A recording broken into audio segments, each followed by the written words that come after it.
You're traveling around Spain, a place filled with legends. In the travel catalog, the region of Asturias had particularly called your attention. Pictures of a place that seemed to be taken out of a fairy tale flooded your sight. Stunning scenery surrounded by mountains and buildings that look stuck in time. You made the decision of definitely visiting Asturias, and now you're finally here. The place you're staying in is a rented house in Ribadesella, in a place with a predominantly rural and very lonely paranormal, since, judging by the roads and paths you can glimpse, there aren't many people walking by them. From the balcony of the house you're hosted in, located over a remote hill in a town, your eyes can perfectly contrast to the right the extension of a field with small houses isolated from each other. Farther away, mountains with cliffs that appear to be carved into stone, and to your left, a dense forest that steals your attention. Looking at it, you notice its captivating aspect, and millions of things come to your mind. You realize you've been deep in your own thoughts for a long while. You can't put your finger on what makes that forest so mesmerizing that makes time fly. It almost is 10 in the morning. Time to come back to the real world. It must be my imagination, you say to yourself. I'm sure it's nothing. Now, it's a good time to set aside this solitude and devote to what you've come to do. Visit the Asturian villages. When you walk the streets during the day, you find yourself astonished by how colorful the buildings and cobblestone streets are. From visit to visit throughout the villages, the hours have passed. It's very late at night. You take a look at your watch and see it's past 11, and that you're far from the house you're staying in. The fastest option is to call a taxi, so as not to arrive even later to take a rest. The taxi arrives, and on the way to the house, between conversations with the driver, you notice that nightfall has brought a peculiar change with it.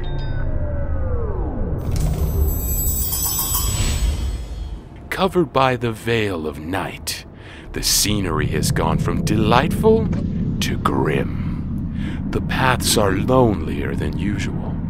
A sense of unrest and anxiety invades your body again, but more accentuated this time. You can feel your own heartbeats. Is it dangerous out here at night? You ask the driver. Not at all, he replies. This is a very quiet place. Foreigners don't seem to be used to such peace, so it's understandable if you feel uneasy. Don't worry though, there's nothing going on, kid. Are you superstitious? Asked the driver kindly. Not a lot. Kind of, you reply. All right, he says back. If you visited enough, you may have realized you're in a place of tales. It's very common about us here.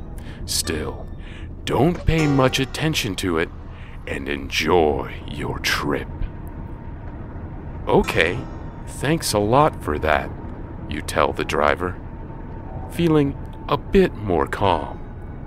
You spend a couple of minutes in silence, submerged in your thoughts, until the driver stops and talks again.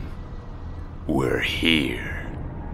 But the house I'm staying at is up on the hill, you reply.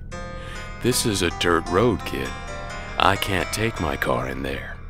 You just have to walk a little. All right, you answer the driver, stressing your annoyed tone. Thank you very much, you say as you close the car door. You check the time again and see it's almost midnight. you keep your way to the house.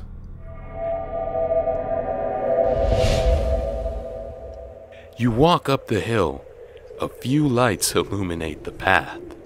The silence and solitude are overwhelming. Luckily, the house is a few meters away. You turn your head left and see the beginning of a forest that hypnotized you earlier that day is very close to you. The top of the trees is engulfed by the blackness of the dark. The little you can see of the trees is thanks to the dim light from the stars and the crescent moon. As you keep walking, the silence has reached its peak, when a sudden smell of candle wax, the ting of a bell, and a very dull babble that seems to come from many people break the calm. Where is it coming from? You ask yourself, anxious, looking in every direction. The sounds, without a doubt, came from the forest. You approach a bit closer and try to see something.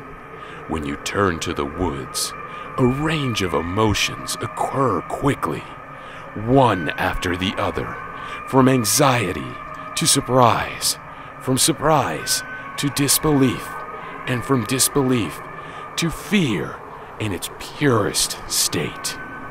The entire blackness of the dense forest is torn by small lights that seem to float in the air, lined up and coming closer, slowly towards you.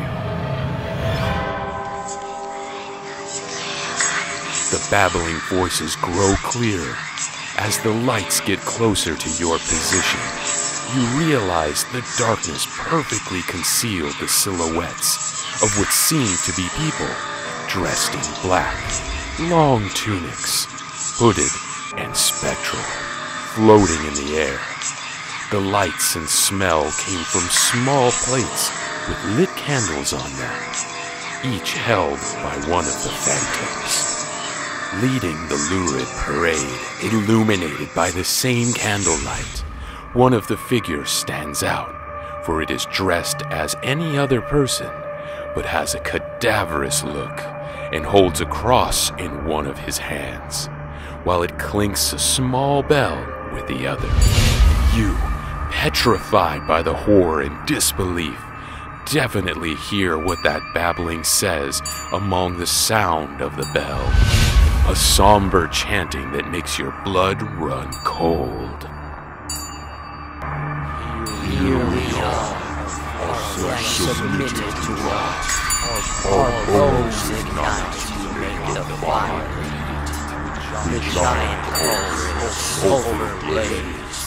Our souls taken from purgatory itself, condemned to wander aimlessly in the woods. From here we will forever be, and our kingdom will be dead, prelude of eternal suffering. With these last words you hear comes a blackness that can only be from nowhere and engulfs you. You lose consciousness. Your voyage of wonders has come to an end, for you have been marked by death.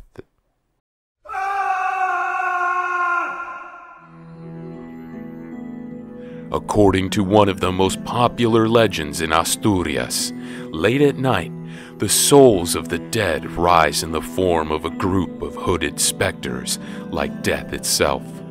They roam around the woods and barely inhabited places, expecting to encounter an unwary subject to lead the procession, holding the cross, the bell, and in some cases, a cauldron of holy water. The Santa Compaña likes to appear in crossroads. Due to this, you can see that in many crossroads stands a stone crucifix, a cross-shaped monument that serves as protection against this apparition. In any case, if you encounter the holy company, even if you escape from it, this means an omen of early death for you or any of your loved ones. Not everybody has the ability to see these specters, but it is easy to feel their presence through the smell of candle wax or the tinging of the bells, especially at midnight. If you perceive these signs, run! Otherwise, if you're unfortunate enough to come across this apparition, this will be your fate. You will take the place of the former bearer, which will become part of the ghost dressed in black, chanting the somber hymn, a destiny worse than death, since your soul will be cursed and trapped to wander the forests and fields of Galicia, bringing death to whoever crosses its path with you. If you're in Asturias, be careful not to walk in lonely places late at night, for you would risk joining the Santa Compaña for eternity, an apparition that foreshadows death and has nothing holy to it.